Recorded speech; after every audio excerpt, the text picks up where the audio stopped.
Zumba je zmes latinskoamerických tancov v podobe cvičenia. Je to aerobné cvičenie, patrí to do fitness zaradenia. Tancuje sa na salsu, merengue, bačatu, čaču.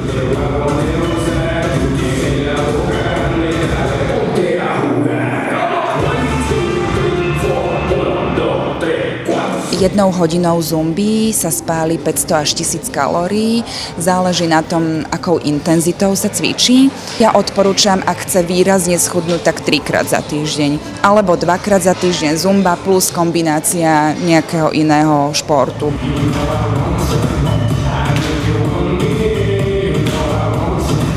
Mala som 2-krát muža na svojej hodine, kde jeden to po 10 minútach vzdal, bol tam zo solidarity k manželke, povedal, že na toto sa necíti.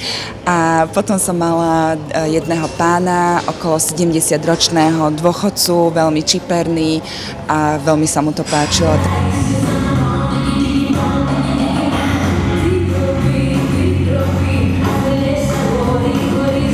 Ja sama som najskôr chodievala cvičiť zumbu, pretože som hľadala nejaký kompromis medzi aerobikom a tancom. Začalo ma to baviť, spravila som si certifikát v Prahe a hneď som po týždni, ako som dostala certifikát, som hneď začala cvičiť.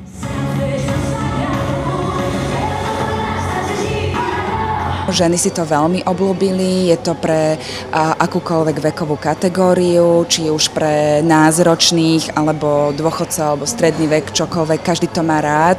Hlavne treba, aby mala tá žena rada rytmus, hudbu, pohyb, aby sa z toho tešila.